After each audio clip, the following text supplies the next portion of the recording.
সেটা হচ্ছে প্রথম নির্বাচনেই জিতার সম্ভাবনা সবচেয়ে সুযোগ বেশি থাকে, তখন মানুষ একটু কম গণে, বিরোধীরা একটা পাত্তা দিতে চায় না বা হিসাব করতে চায় না, এই ফাঁকে বেরিয়ে যাওয়া খুব সহজ হয়ে যায়। জাতীয়ভাবে এখন জামাত ইসলামের একটা বিশাল ইমেজ, মানুষ বলছে যে এবার জামাতকে দেখি, সব দলকে আমরা দেখছি,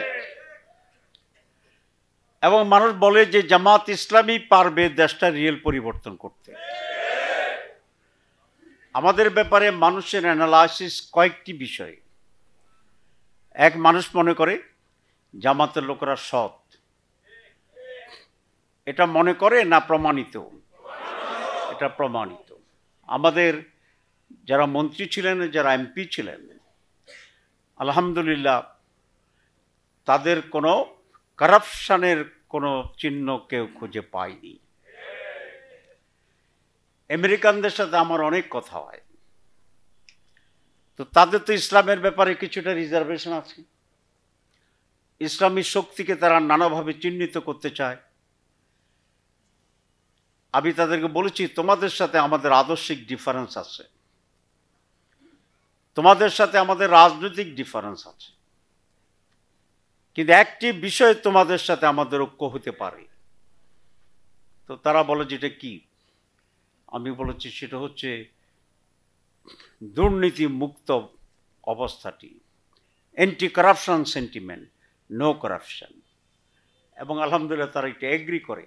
দি অনলি পার্টি, একমাত্র দল বাংলাদেশে যাদের কোনো কারাপশন প্রমাণিত হয়নি। এটা কি ছোট জিনিস না বড় জিনিস?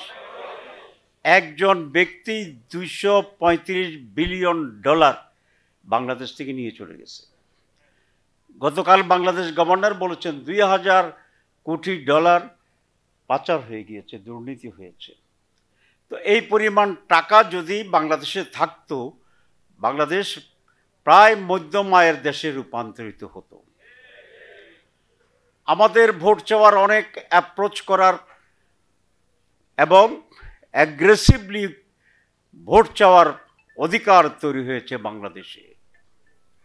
আমরা যদি বলি একজন ভোটারকে, আপনি কি চান বাংলাদেশ দুর্নীতি মুক্ত হোক, সে কি জবাব দেবে? না, না, হ্যাঁ। আমরা যদি বলি আপনি ভোটের অধিকার পান, নিজের ভোট নিজে দেবেন, যাকে ইচ্ছা তাকে দেবেন, আপনি এই পরিস্থিতি কি চান, তাহলে সে কি বলবে? চাই। আমরা নই, সাধারণ মানুষ কি বলবে, একজন নারী কি বলবে, একজন পুরুষ কি বলবে, একজন যুবক কি বলবে, একজন শিক্ষিত লোক কি বলবে? তাহলে এই সকল পজিটিভ প্রশ্নের আনসার হচ্ছে ইয়েস। আর ইয়েসের মালিক কে হবে? বাংলাদেশ জামাত ইসলামী। কারণ ইয়েস তো বিএনপির কাছে নাই, আছে। আমরা যদি বলি দুর্নীতিমুক্ত নেতৃত্বকে ভোট দেন, ওইখানে কি পাওয়া যাবে? আমরা যদি চাঁদাবাজ মুক্ত একটি দলকে ভোট দেন, ওটাকে ওইখানে পাওয়া যাবে? তাহলে ইয়েসের জবাবে এসে দাঁড়াবে জামাত ইসলামী। আমি তো ক্যাম্পেইন করতে গিয়ে এবার বলবো যে আমাকে কেন ভোট দিবা না, এটা তোমাকে আমারে কনভিন্স করতে হবে। আমি এটা বলবো না যে আমারে এই কারণে তোমারে ভোট দিতে হবে। আমার প্রশ্ন কি হবে? প্রথমটি হচ্ছে আমার পজিটিভ অ্যাপ্রোচ, যে আমাকে এই কারণে ভোট দিতে হবে।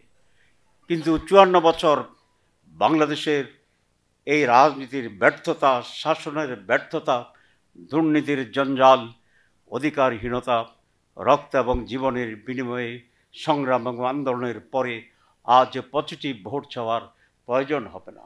আজকে আমরা অ্যাগ্রেসিভ হব। আমাকে কেন দিবা না, এটা প্রমাণ করতে হবে। আমি এটা দৃঢ় বিশ্বাস করি।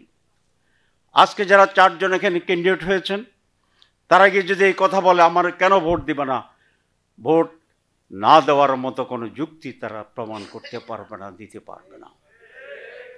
এই কথা কি শুধু ক্যান্ডিডেটরা বলবে? কারা বলবে?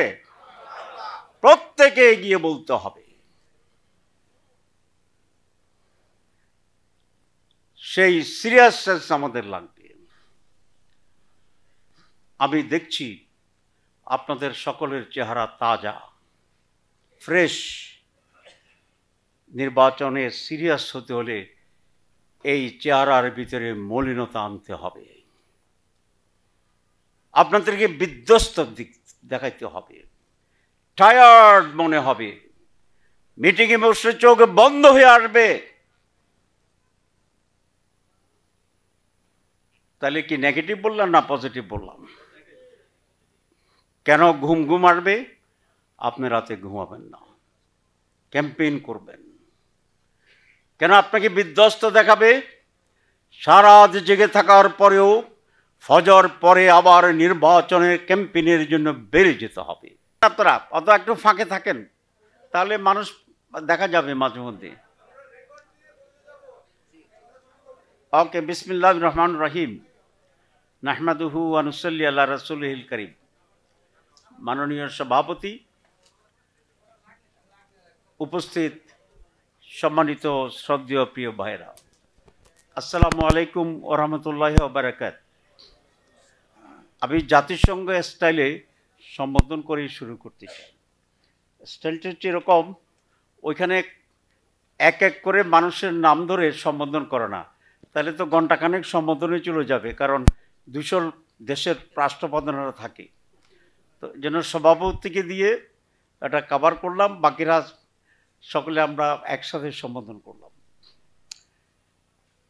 আমি খুব আনন্দিত এবং উৎসাহিত যে পটুয়াখালীর ঢাকাস্থ আমাদের সাথে সম্পৃক্ত অনেকটাই বলা যায়, এখানে বিশাল সমাবেশ তৈরি হয়েছে, আপনারা উপস্থিত হয়েছেন।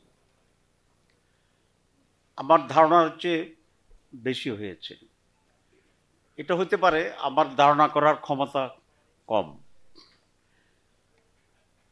এবং আলহামদুলিল্লাহ ইটস এ ভেরি এনকারেজিং।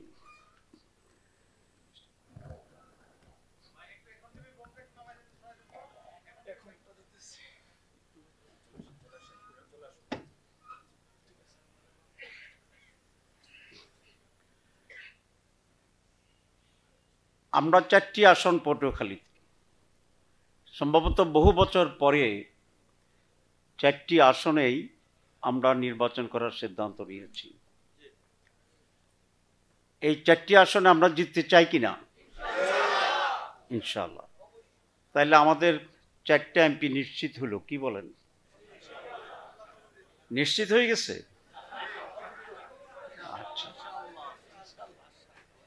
ইংরেজিতে ডিমান্ড, চাহিদার উপর ইকোনমিক্সের একটি কথা আছে, if wishes were horses beggars might ride. মানে ইচ্ছে করলে যদি ঘোড়া চড়া যেত, তাহলে ভিক্ষুক ঘোড়া চড়েই ভিক্ষা করত। আপনাদের কথা এটা আমি বুঝলাম যে উইশেস ঠিক আছে, যে আমরা 4টে আসনে জিতে চাই, কিন্তু ঘোড়া জোগাড় এখনো পুরোপুরি হয়নি। 2, আমার যে ক্ষুদ্র অভিজ্ঞতা,